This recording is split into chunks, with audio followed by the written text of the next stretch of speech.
अस्सलाम वालेकुम। Pakistan drama world में आप सबका वेलकम है। पिछली एपिसोड में आपने देखा बख्तावर और उसकी माँ सकीना हाला का घर छोड़ के आ जाते हैं। बख्तावर जब अपने बाल काट के अपनी माँ के सामने आती है तो माँ उसे देख के हैरान हो जाती है और कहती है, बख्तावर तुमने अपने साथ ये क्या कर लिया। बख्तावर कहती है कि मैं आज के बाद तुम्हारा बेटा बख्तियार हूँ और तुम्हें रोने की ज़रूरत नहीं है। तुम ही तो कहती थी कि रोना तो बेटियों के माँ बाप के नसीब में होता है। वो कहती है कि मैं वैसे भी देख चुकी हूँ कि लड़कियों के लिए ये दुनिया कितनी तंग है। वो अपना रोना नहीं छुपा पाती और खुद भी कमरे में आके रोना शुरू कर देती है। दूसरे सीन में दिखाया गया कि बख्तावर और उसकी माँ हाजी साहब का दरवाज़ा खड़काते हैं और बख्तावर की माँ हाजी साहब को अपने बेटे से मिलवाने के लिए ले आती है। वो कहती है कि ये बख्तियार है, बख्तावर का जुड़वा भाई। हाजी साहब बख्तियार से उसकी उम्र पूछते हैं। उसी दौरान उसकी बीवी बाहर आ जाती है और उसको तलकीन करते हैं कि अंदर चली जाओ, 18 से 19 साल के बालिग लड़के के सामने इस तरह आना मुनासिब नहीं है। कमरे में आके बख्तावर की माँ उसे कहती है कि आज तो तुमने हाजी साहब की तसल्ली करवा दी, आगे तुम कैसे चलोगी। बख्तावर कहती है कि मैं अब जॉब तलाश करूंगी। जॉब तलाश करने के लिए बख्तावर सड़क पे निकलती है और देखती है कि ये दुनिया तो बहुत मुख्तलिफ दिखाई दे रही है। कोई उसे देख के सीटियाँ नहीं बजा रहा, उस पे जुमले नहीं कस रहा और हवस भरी निगाहें उसके वजूद को तार तार नहीं कर रही। कहती है कि ये सब कुछ तो बहुत मुख्तलिफ दिखाई दे रहा है। अगले सीन में मोहल्ले के कुछ लड़के, जिसमें से एक छीदा है, वो बख्तावर को रोकता है और दोस्ती का हाथ बढ़ाता है, लेकिन बख्तावर ये कह के उसे मना कर देती है कि माँ उसे कहती है कि अजनबियों से दोस्ती नहीं करनी।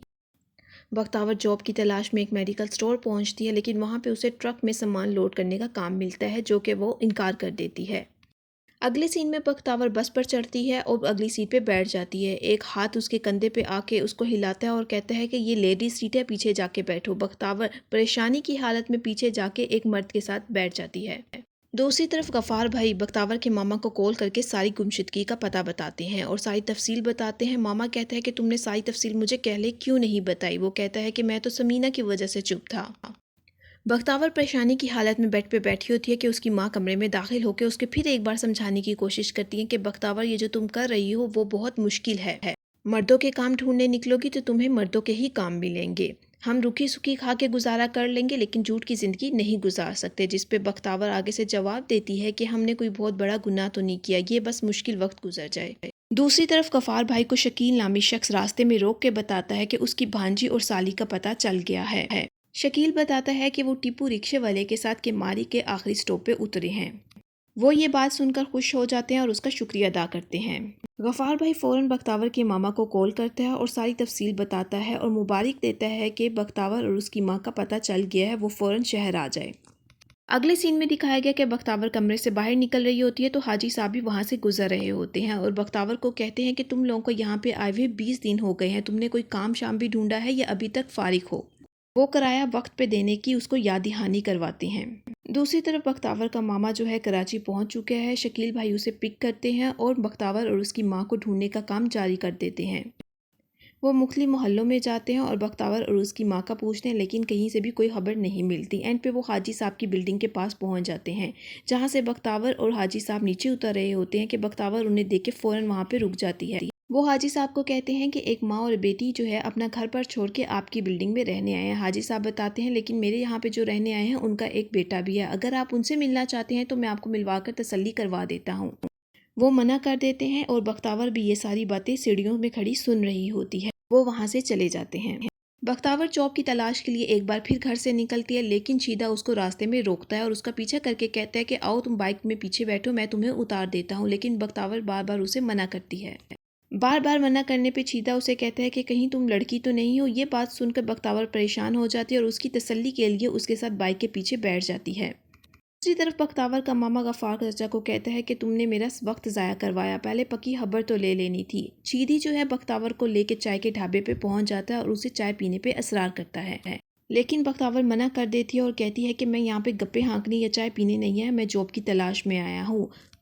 ढाबे का मालिक जो है बख्तावर की सारी बातें सुन लेता है और कहता है कि मुझे तो तुम्हारे जैसे फुर्तीले लड़के की अपने ढाबे पे ज़रूरत थी, तुम्हारा काम सिर्फ ऑर्डर लेना होगा और चाय पेश करना होगा। रात के वक्त जब बख्तावर घर आती है तो माँ के लिए जलेबियाँ लाती है और ये भी बताती है कि उसे जॉब मिल गई है। जॉब की तफसील सुन के माँ कहती है कि क्या तुम्हें बेरे की जॉब मिली है। वो बताती है कि गली के नुक्कड़ में रहने वाला छीदा बाइक में बिठा के मुझे अपने साथ चाय पिलाने ले गया था। माँ उसकी बातें सुन के बड़ी हैरान हो जाती है और कहती है तुम गैर मर्द के साथ चाय पीने गई थी। वो भूख का बहाना करके बात बदल देती है और कहती है कि मुझे बहुत भूख लगी है, खाना ला दो। बख्तावर की माँ वहाँ से चली जाती है, लेकिन बख्तावर खुद भी बहुत ज़्यादा परेशान और रोने लग जाती है। अगले दिन वो जॉब पे पहुँच जाती है और सोचती है कि ज़िंदगी में कुछ करने की ख्वाहिश प्याले में खोलती हुई चाय की तरह मेरे दिल में ही खोलती रह गई।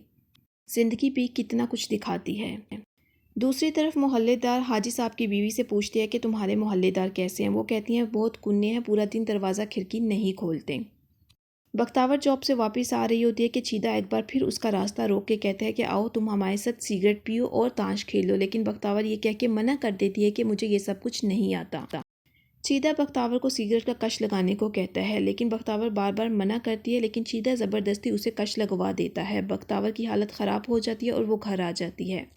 बख्तावर माँ की गोद में लेटी हुई होती है। बख्तावर की माँ उसे समझाने की कोशिश करती है कि अपने आप को मारकर दूसरों की ज़िंदगी गुजारना बहुत मुश्किल है, कब तक दोहरी ज़िंदगी गुजारोगी, तुम्हारी भी शादी करनी है, कौन तुमसे शादी करेगा। लेकिन बख्तावर माँ को कहती है कि तुम जानती हो कि मैं अपनी ज़िंदगी में कुछ करना चाहती हूँ, शादी नहीं करना चाहती अभी। दूसरी तरफ मलिक साहब की एंट्री दिखाई गई है। मलिक साहब को बहुत अमीर दिखाया गया और वो उसी चाय के ढाबे में चाय पीने आते हैं जहाँ पे बख्तावर काम करती है। बख्तावर उनसे ऑर्डर लेने आती है तो वो कहते हैं कि तुम यहाँ पे नए लगते हो, पहले कहाँ पे काम करते थे। वो कहती है ये मेरी पहली जॉब है। मलिक साहब कहते हैं कि जाके इकबाल साहब से पूछ लो कि मुझे कैसी चाय पसंद है। इकबाल कहते हैं कि मलिक साहब बाहर से पढ़ लिख कर आए हैं, लेकिन अपने कल्चर को और अपने वतन को नहीं भूलते। इतनी ही देर में दो लड़के होटल में दाखिल होते हैं और अपनी जेब से पिस्टल निकाल के गोलियों की बरसात करना शुरू कर देते हैं। लोग घबरा कर इधर उधर छुपना शुरू कर देते हैं। लोग वहां से भागना शुरू कर देते हैं, लेकिन एक गोली जाके मलिक साहब को लग जाती है। बख्तावर भाग के मलिक साहब के पास जाती है और उन्हें संभालने की कोशिश करती है। अगले एपिसोड में देखिए कि आगे क्या होगा। अगर आपको मेरी वीडियो पसंद आई हो तो मेरे चैनल को लाइक और सब्सक्राइब लाजमी कीजिएगा।